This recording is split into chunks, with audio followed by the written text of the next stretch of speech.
हाय। आज की इस लेक्चर में हम बात करने वाले हैं डिसेंडेंट सिलेक्टर।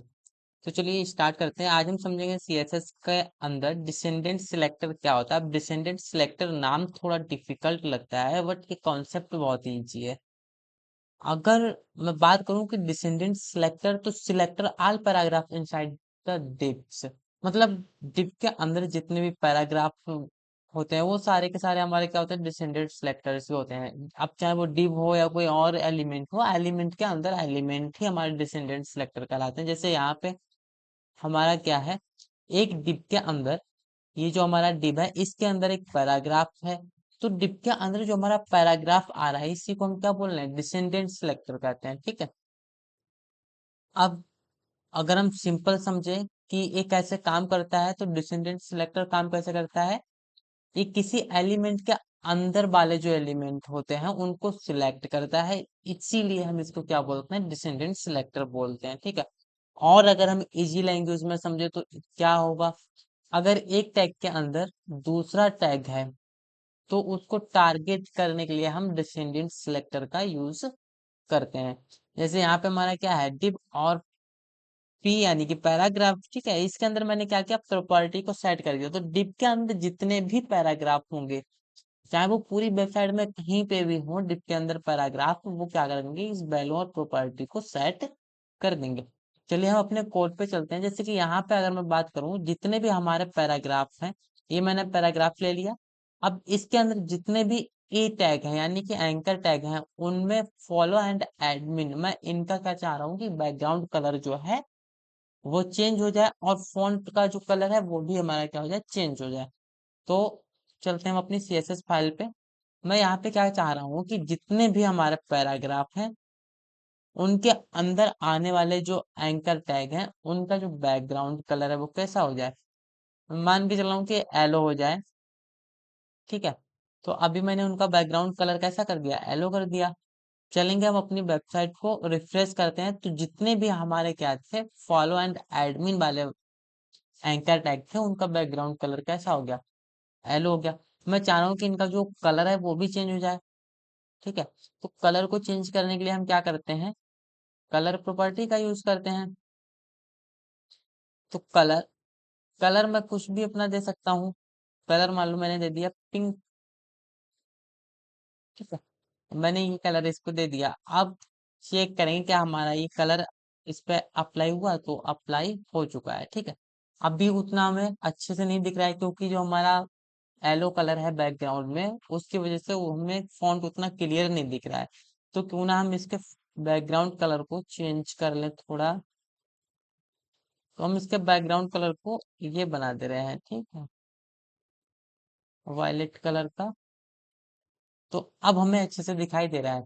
एक तो हमारा तरीका ये हो गया कि हम अपने जो भी सिलेक्टर हैं, डिसेंडेंट सिलेक्टर, उसको हम क्या कर दें, इस तरह से सेट कर दें। अब भी डिसेंडेंट सिलेक्टर जो होते हैं वो किस तरीके से काम करते हैं, डिसेंडेंट सिलेक्टर हमारे पेरेंट एंड चाइल्ड के अकॉर्डिंग काम करते हैं। ठीक है। अब चाइल्ड और पेरेंट कहने का क्या मतलब है, जैसे कि हमारा क्या है, मान लो ये हमारे क्या है, दादाजी हैं, और फिर ये हमारे दादाजी की संतान है, और ये हम अपने पेरेंट की संतान है। ठीक है। मतलब जो हमारे फादर हैं, समझना, ये हमारे क्या है, दादाजी हैं, और ये हमारे पेरेंट हैं। ठीक है। तो इनकी जो संतान है वो हमारे क्या है, पापा जी हैं, और जो हमारे पापा जी हैं उनके हम क्या है, संतान है। ठीक है। तो ये जो है, ये हमारे क्या हुए, दादाजी हुए, और ये हमारे क्या हुए, पापा जी हुए। ठीक है। मतलब ये हमारे पेरेंट हैं, और फिर ये इनके पेरेंट हैं। समझ में आया ना। तो मतलब इस तरीके से हिरार्की चलती रहती है। ऐसे ही हम यहाँ पे अगर बात करें तो डिव हमारा क्या है, एक पेरेंट है, और पी हमारा क्या है, चाइल्ड है। तो यहाँ पे वही पेरेंट एंड चाइल्ड वाला जो है रिलेशन वो चलता रहता है। अब यहाँ पे मैं अगर एक चीज और बताऊं, अब यहाँ पे तो मैंने क्या किया है, जितने भी हमारे पैराग्राफ थे उनके अंदर जितने भी एंकर टैग थे उन पे क्या हुआ, हमारा सीएस अप्लाई हो गया।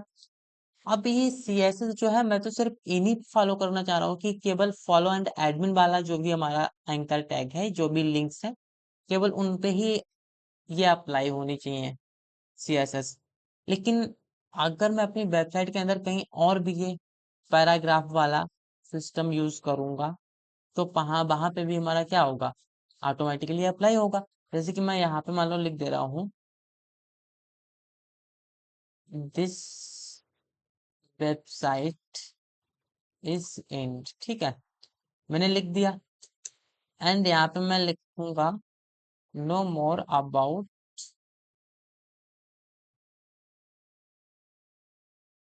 ऑन, ठीक है। यहाँ पे मैं क्या कर रहा हूँ, एक एंकर टैग बना दे रहा हूँ और ये हमारा क्या होने वाला है, गूगल।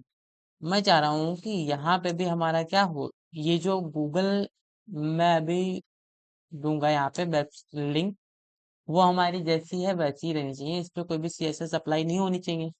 तो यहाँ पे भी अब ये क्या करेगा, सीएसएस अप्लाई हो जाएगा, ठीक है। इसको मैंने सेव किया। अब अगर मैं अपने ब्राउजर पे जाऊं और देखूं तो यहाँ पे अभी हमारा कुछ भी नहीं आ रहा।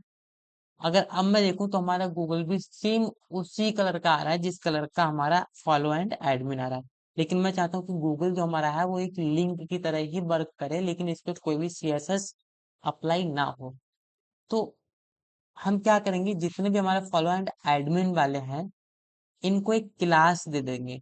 क्लास देने पे ये रहेगा कि हम जो भी अप्लाई करेंगे सीएसएस वो हमारे केवल यहीं तक अप्लाई होगी जहां तक हम करना चाहते हैं। जैसे कि हमने यहाँ पे मान लो क्लास दे दिया पोस्ट, ठीक है। अब ये जो क्लास पोस्ट है ये हम चाह रहे हैं केवल फॉलो एंड एडमिन वाली जो भी हमारी क्या है, फॉलो एंड एडम वाला जो भी हमारा सेक्शन है, जो भी हमारे एंकर टैग्स हैं उन्हीं पे अप्लाई हो। तो उसके लिए मैं क्या करूंगा, जितने भी हमारे पैराग्राफ हैं उनको हम एक क्लास दे देंगे पोस्ट नाम से। तो अभी केवल उन्हीं पे अप्लाई होगा जिनके अंदर हमारे anchor tag follow and Adam नाम से बने हुए हैं। अब अगर हम देखेंगे तो इनका जो स्टाइल है वो हमारा हट चुका होगा। क्यों? क्योंकि अब हम यहाँ पे डॉट पोस्ट नाम से अपनी क्लास को यूज करने वाले हैं, ठीक है।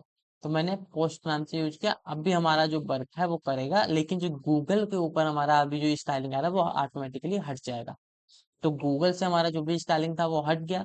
अब ये केवल उन्हीं एंकर टैग के ऊपर वर्क कर रहा है जो कि हमारे क्या है, क्लास पोस्ट के अंदर हमारे डिसेंडेंट सिलेक्टर हैं, केवल उन्हीं पे हमारा सिलेक्ट हो रहा है, ठीक है। तो ये तो हमारा होता है डिसेंडेंट सिलेक्टर। मिलते हैं नेक्स्ट वीडियो में, तब तक के लिए बाय बाय, हैप्पी कोडिंग।